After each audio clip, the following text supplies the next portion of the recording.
नमस्कार दोस्तों, आज मैं आपको गीता साधक संजीवनी के माध्यम से पहला अध्याय का पहला श्लोक तथा उनके अर्थ का विवेचन करूंगा और आप ध्यानपूर्वक सुने। संसार के सभी सवालों के जवाब गीता के अंदर मिल जाएगा आपको। धन्यवाद। जय श्री कृष्णा। धृतराष्ट्र बोले, हे संजय, धर्म भूमि कुरुक्षेत्र में युद्ध की इच्छा से इकट्ठे हुए मेरे और पांडवों के पुत्रों ने भी क्या किया। धर्म क्षेत्र कुरुक्षेत्र। व्याख्या। कुरुक्षेत्र में देवताओं ने यज्ञ किया था। राजा कुरु ने भी यहाँ तपस्या की थी और धर्ममय कार्य होने से तथा राजा कुरु की तपस्या भूमि होने से इसको धर्म भूमि कुरुक्षेत्र कहा गया है। यहाँ धर्म क्षेत्र और कुरुक्षेत्र पदों में क्षेत्र शब्द देने में धृतराष्ट्र का अभिप्राय है कि ये अपनी कुरुवंशियों की भूमि है।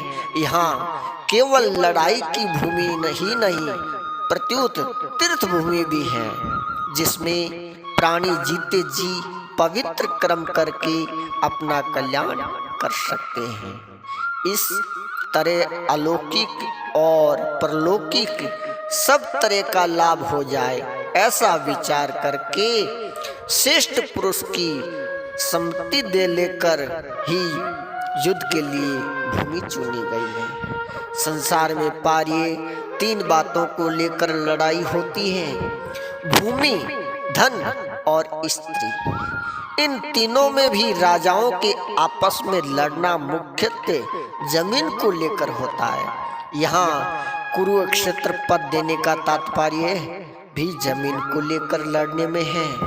कुरु वंश में धृतराष्ट्र, पांडु के पुत्र सब एक हो जाते हैं। कुरुवंशी होने से दोनों को कुरुक्षेत्र में अर्थात राजा कुरु की जमीन पर समान एक लगता है। इसलिए कौरवों द्वारा पांडवों को उनकी जमीन न देने के कारण दोनों जमीन के लिए लड़ाई करने आए हैं। यद्यपि अपनी भूमि होने के कारण दोनों के लिए कुरुक्षेत्र पद देना युक्ति संगत, न्याय संगत है तथा हमारी सनातन वैदिक संस्कृति ऐसी विलक्षण है कि कोई भी कार्य करना होता हो तो वह धर्म को सामने रखकर ही होता है। युद्ध जैसा कार्य भी धर्म भूमि, तीर्थ भूमि में ही करते हैं, जिससे युद्ध में मरने वालों का उद्धार हो जाए, कल्याण हो जाए। अतः यहाँ कुरुक्षेत्र साथ धर्म क्षेत्र पद आया है। यहाँ आरंभ में धर्म पद से एक और बात भी मालूम होती है। अगर आरंभ के धर्म पद में धर लिया जाए और 18वें अध्याय के अंतिम श्लोक में मम पद से मैं लिया जाए तो धर्म शब्द बन जाता है। अतः धर्म गीता धर्म के अंतर्गत है, अर्थात धर्म का पालन करने से गीता के सिद्धांतों का पालन हो जाता है और गीता सिद्धांतों के अनुसार कर्तव्य कर्म करने से धर्म का अनुष्ठान हो जाता है। इन धर्म क्षेत्र कुरुक्षेत्र पदों से सभी मनुष्यों का यह शिक्षा लेनी चाहिए कि कोई भी काम करना हो तो वह धर्म को सामने रखकर ही करना चाहिए। प्रत्येक कार्य सबके हित की दृष्टि से करना चाहिए, केवल अपने सुख आराम ही की दृष्टि से नहीं, और कर्तव्य अकर्तव्य विषयों में शास्त्रों के सामने रखना चाहिए। गीता समेत युक्त राजा के द्वारा बार बार सांधित प्रस्ताव रखने पर भी दुर्योधन सांधि करना स्वीकार नहीं किया। इतना ही नहीं, भगवान श्री कृष्ण के कहने पर भी मेरे पुत्र दुर्योधन स्पष्ट कह दिया, बिना युद्ध में तीखी सुई के नोक जितनी जमीन भी पांडवों को नहीं देंगे। तब मजबूर होकर पांडवों ने भी युद्ध करना स्वीकार किया। इस प्रकार मेरे पुत्र पांडु पुत्र दोनों ही सेनाओं की सही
को तो अपना मानते थे पर पांडवों को अपना नहीं मानते थे। इस प्रकार उन्होंने अपने पुत्रों के लिए मामका और पांडव पुत्रों के लिए पांडवा पद का प्रयोग किया, क्योंकि जो भाव भीतर होते हैं वे ही पारी वाणी से बाहर निकलते हैं। इस यदि भाव के कारण ही धृतराष्ट्र को अपने कुल के सहार का दुख भोगना पड़ा।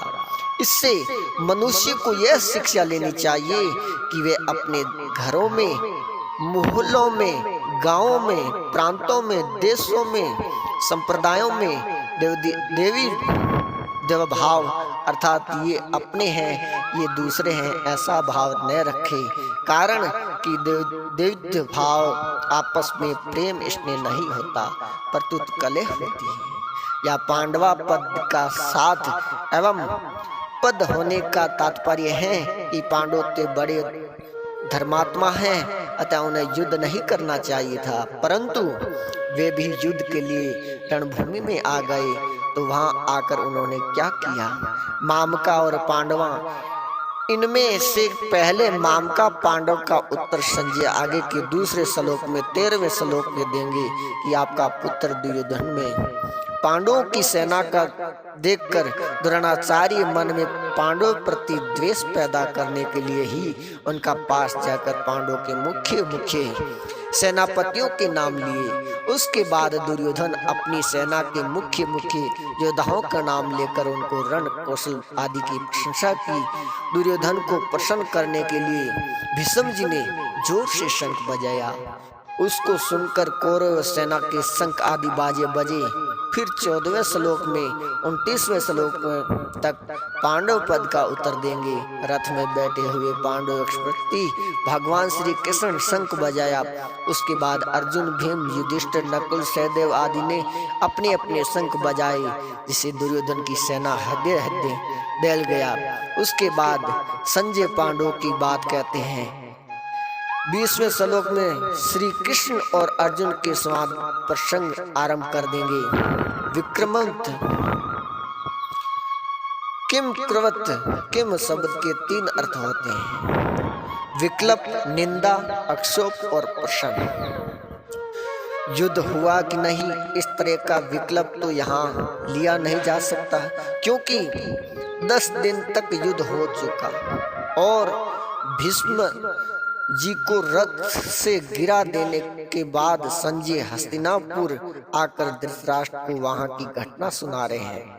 मेरे और पांडव पुत्रों को यह क्या किया जो कि युद्ध कर बैठे, उनको युद्ध नहीं करना चाहिए था। ऐसी निंदा या आक्षेप भी यहाँ नहीं लिया जा सकता, क्योंकि युद्ध तो चल ही रहा था और धृतराष्ट्र के भीतर भी आक्षेप पूर्वक पूछने का भाव नहीं था।